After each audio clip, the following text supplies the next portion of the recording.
Hello everyone, welcome back to my channel RS Tech Gyanab. This side sharing की single and today's topic notification number 35.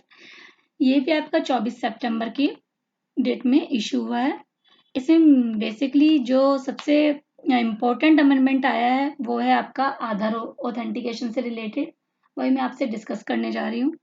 सबसे पहले देखते हैं हम rule number 10A में क्या चेंजेस आया है।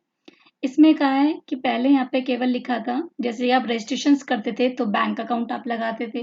कई बार होता है वो बैंक अकाउंट से रेलिवेंट नहीं भी होता था और किसी ने अटैच कर दिया तो बाय एरर वो प्रोसेस भी हो जाता था। कई बार ऐसा भी हुआ है।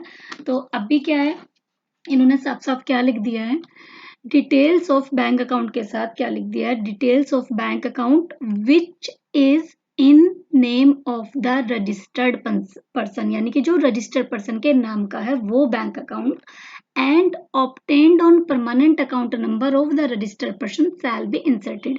यानी कि जो बैंक अकाउंट होना चाहिए वो रजिस्टर्ड पर्सन के नाम पर होना चाहिए, प्लस उस पे पैन के साथ वो लिंक होना चाहिए। ठीक है। और इसी के साथ इन्होंने एक प्रोविजो और इंसर्ट कर दिया। उसमें कहा है कि यदि आपकी प्रोप्राइटरशिप है तो आप जो बैंक लगा रहे हो पैन से तो लिंक होना ही चाहिए, साथ ही साथ आपका पैन के साथ आधार का लिंक भी होना चाहिए। ठीक है, पैन और आधार भी लिंक होना चाहिए, ये इसमें अमेंडमेंट है। राइट। अब जो और आधार ऑथेंटिकेशन से रिलेटेड अमेंडमेंट्स आए हैं वो बताती हूँ।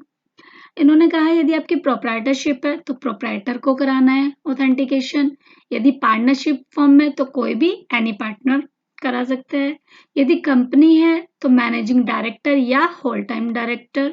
यदि एचयूएफ है तो एचयूएफ में कौन कराएगा, कर्ता कराएगा।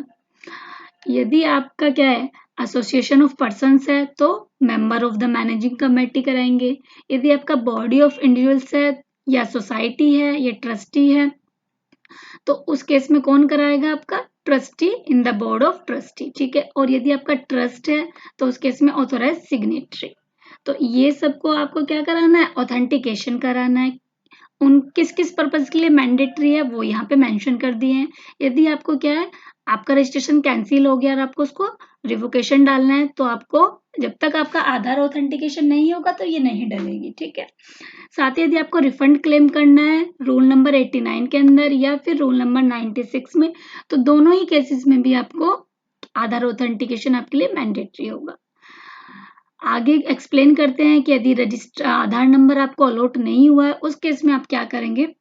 उस केस में आप आधार का एप्लीकेशन देने के बाद जो आपको एक आईडी स्लिप मिलती है वो प्लस एंड में बी में जो लिखे इनमें से कोई भी एक चीज, यानी कि या तो आपकी बैंक पासबुक विद फोटोग्राफ या वोटर आईडी या पासपोर्ट या फिर आपका डीएल, इनमें से कोई एक चीज इसके साथ आपको देनी होगी। साथ ही कह रहे हैं कि जैसे ही आपका आधार अलॉट हो जाए उसके विद इन 30 डेज आपको क्या करना पड़ेगा, आधार ऑथेंटिकेशन करना पड़ेगा। ठीक है।